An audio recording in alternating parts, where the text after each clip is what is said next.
शांताकारं भुजंगशयनं पद्मनाभं सुरेशं विश्वाधारं गगनसदृशं मेघवर्णं शुभांगं लक्ष्मीकान्तं कमलनयनं योगिभिध्यानगम्यं वंदे विष्णु भवभयहरं सर्वलोकैकनाथं। मंगलम भगवान विष्णु मंगलम गरुड़ध्वज मंगलम पुंडरीकाक्ष मंगलाय तनोहरि। ओम नमो भगवते वासुदेवाय। आज का दिन आप सभी के लिए मंगलमय हो। आइए सुनते हैं पौष मास की कथा का 25वां अध्याय। ब्रह्मा जी कहते हैं, उन्हीं विराट पुरुष के मुख से वाणी और उसके अधिष्ठात्री देवता अग्नि उत्पन्न हुए हैं। सातों छंद उनकी 7 धातुओं से निकले हैं। मनुष्यों, पितरों और देवताओं के भोजन करने योग्य अमृतमय अन्न, सब प्रकार के रस, रसेंद्रिय और उनके अधिष्ठात्री देवता वरुण विराट पुरुष की जीवा से उत्पन्न हुए हैं। उनके नासिका छिद्रों से प्राण, अपान, व्यान, उदान और समान, ये 5 प्राण और वायु तथा घ्राणेन्द्रिय से अश्विनी कुमार समस्त औषधियां एवं साधारण तथा विशेष गंध उत्पन्न हुए हैं। उनकी नेत्रेंद्रिय रूप और तेज की तथा नेत्र गोलक स्वर्ग और सूर्य की जन्मभूमि है। समस्त दिशाएं और पवित्र करने वाले तीर्थ कानों से तथा आकाश और शब्द श्रोतेंद्रिय से निकले हैं। उनका शरीर संसार की सभी वस्तुओं के सार भाग और सौंदर्य का खजाना है। सारे यज्ञ, स्पर्श और वायु उनकी त्वचा से निकले हैं। उनके रोम सभी उद्भिज्य पदार्थों के जन्म स्थान हैं अथवा केवल उन्हीं के जिनसे यज्ञ संपन्न होते हैं। उनके केश, दाढ़ी मूछ और नखों से मेघ, बिजली, शिला एवं लोहा आदि धातुएं तथा भुजाओं से प्रायः संसार की रक्षा करने वाले लोकपाल प्रकट हुए हैं। उनका चलना फिरना भू भुवस्व तीनों लोकों का आश्रय है। उनके चरण कमल प्राप्त की रक्षा करते हैं और भयों को भगा देते हैं तथा समस्त कामनाओं की पूर्ति उन्हीं से होती है। नारद, हम तुम धर्म, संकादि, शंकर विज्ञान और अंतःकरण सब के सब उनके चित्त के आश्रित हैं। कहाँ तक गिनाएं? मैं तुम्हारे बड़े भाई सनकादि, शंकर, देवता, दैत्य, मनुष्य, नाग, पक्षी, मृग, रेंगने वाले जंतु, गंधर्व, अप्सराएं, यक्ष, राक्षस, भूत प्रेत, सर्प, पशु, पितर, सिद्ध, विद्याधर, चारण, वृक्ष और नाना प्रकार के जीव जो आकाश, जल और स्थल में रहते हैं, ग्रह, नक्षत्र, केतु, तारे, बिजली और बादल, ये सब के सब विराट पुरुष ही हैं। यह संपूर्ण विश्व जो कुछ कभी था, है या होगा, सबको वह घेरे हुए हैं और उसके अंदर यह विश्व उसके केवल 10 उंगल के परिमाण में ही स्थित है।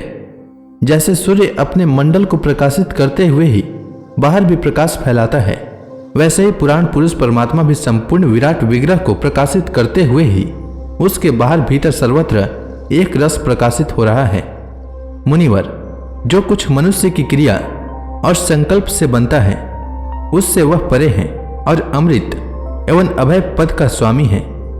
यही कारण है कि कोई भी उसकी महिमा का पार नहीं पा सकता। संपूर्ण लोक भगवान के एक अंश मात्र है तथा उनके अंश मात्र लोकों में समस्त प्राणी निवास करते हैं। भूलोक, भूअरलोक और स्वर्गलोक के ऊपर महरलोक है। उसके भी ऊपर जन, तप और सत्य लोकों में क्रमशः अमृत, क्षेम एवं अभय का नित्य निवास है। जन, तप और सत्य इन तीनों लोकों में ब्रह्मचारी, वानप्रस्थ एवं सन्यासी निवास करते हैं। दीर्घकालीन ब्रह्मचर्य से रहित गृहस्थ भूलोक, भूअरलोक और स्वर्गलोक के भीतर ही निवास करते हैं। शास्त्रों में 2 मार्ग बतलाए गए हैं। एक अविद्या रूप कर्म मार्ग जो सकाम पुरुषों के लिए है और दूसरा उपासना रूप विद्या मार्ग जो निष्काम उपासकों के लिए है। मनुष्य दोनों में से किसी एक का आश्रय लेकर भोग प्राप्त कराने वाले दक्षिण मार्ग से अथवा मोक्ष प्राप्त कराने वाले उत्तर मार्ग से यात्रा करता है, किंतु पुरुषोत्तम भगवान दोनों के आधारभूत हैं। जैसे सूर्य अपनी किरणों से सबको प्रकाशित करते हुए भी सबसे अलग है, वैसे ही जिन परमात्मा से इस अंड की और पंचभूत 11 इंद्रिय एवं गुण में विराट की उत्पत्ति हुई है, वे प्रभु भी इन समस्त वस्तुओं के अंदर और उनके रूप में रहते हुए भी उनसे सर्वदा अतीत हैं। नारद, यह संपूर्ण विश्व उन्हीं भगवान नारायण में स्थित है, जो स्वयं तो प्राकृत गुणों से रहित हैं, परंतु सृष्टि के प्रारंभ में माया के द्वारा बहुत से गुण ग्रहण कर लेते हैं। उन्हीं की प्रेरणा से मैं इस संसार की रचना करता हूँ। उन्हीं के अधीन होकर रुद्र इसका संहार करते हैं और वे स्वयं ही विष्णु के रूप से इसका पालन करते हैं, क्योंकि उन्होंने सत्व, रज और तम की 3 शक्तियां स्वीकार कर रखी है। बेटा, जो कुछ तुमने पूछा था उसका उत्तर मैंने तुम्हें दे दिया। भाव या अभाव, कार्य या कारण के रूप में ऐसी कोई भी वस्तु नहीं है जो भगवान से भिन्न है। प्यारे नारद, मैं प्रेम पूर्ण एवं उत्कंठित हृदय से भगवान के स्मरण में मग्न रहता हूँ। इसी से मेरी वाणी कभी असत्य होती ही नहीं दिखती, मेरा मन कभी असत्य संकल्प नहीं करता और मेरी इंद्रियां भी कभी मर्यादा का उल्लंघन करके कुमार्ग में नहीं जाती। मैं वेद मूर्ति हूँ, मेरा जीवन तपस्यामय है। बड़े बड़े प्रजापति मेरी वंदना करते हैं और मैं उनका स्वामी हूँ। पहले मैंने बड़ी निष्ठा से योग का सर्वांग अनुष्ठान किया था, परंतु मैं अपने मूल कारण परमात्मा के स्वरूप को नहीं जान सका, क्योंकि वे तो एकमात्र भक्ति से ही प्राप्त होते हैं।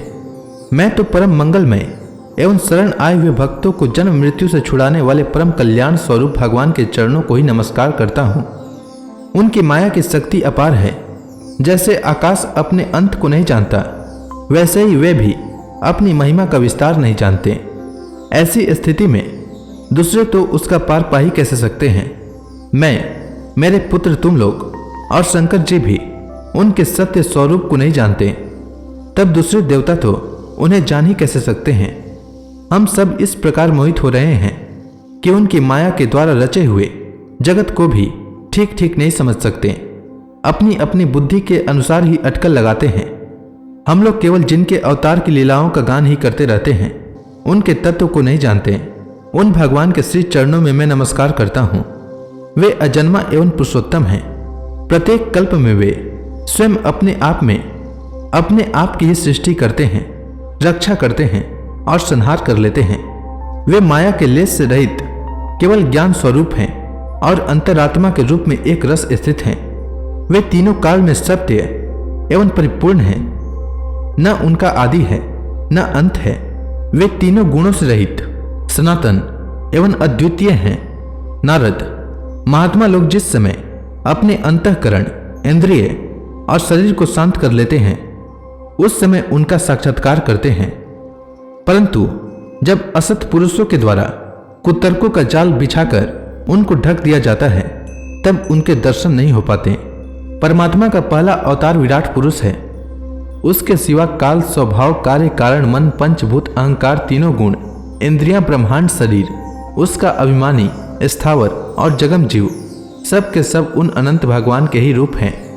मैं शंकर, विष्णु, दक्ष आदि ए प्रजापति, तुम और तुम्हारे जैसे अन्य भक्तजन, स्वर्गलोक के रक्षक, पक्षियों के राजा, मनुष्य लोक के राजा, नीचे के लोकों के राजा, गंधर्व, विद्याधर और चरणों के अधिनायक, यक्ष, राक्षस, सांप और नागों के स्वामी, महर्षि, पितृपति, दैतेंद्र, सिद्धेश्वर, दानवराज और भी प्रेत, पिशाच, भूत, कुष्मांड, जल जंतु, मृग और पक्षियों के स्वामी एवं संसार में और भी जितनी वस्तुएं ऐश्वर्य, तेज, इंद्रिय बल, मनोबल, शरीर बल या क्षमता से युक्त हैं, अथवा जो भी विशेष सौंदर्य, लज्जा, वैभव तथा विभूति से युक्त हैं, एवं जितनी भी वस्तुएं अद्भुत वर्ण वाली, रूपवान या अरूप हैं, वे सब के सब परम तत्व में भगवत रूप ही हैं।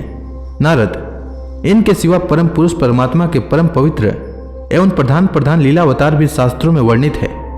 उनका मैं क्रमशः वर्णन करता हूँ। उनके चरित्र सुनने में बड़े मधुर एवं श्रवणेन्द्रिय के दोषों को दूर करने वाले हैं। तुम सावधान होकर उनका रस लो। तो इसी के साथ यह अध्याय समाप्त हुआ। इसके आगे की कथा मैं कल के अध्याय में सुनाऊंगा। तब तक के लिए भगवान हरि का नाम लेते रहें। तो प्रेम से बोलिए भगवान विष्णु की जय, श्री कृष्ण भगवान की जय, लक्ष्मी माता की जय, तुलसी माता की जय, समस्त देवी देवताओं की जय।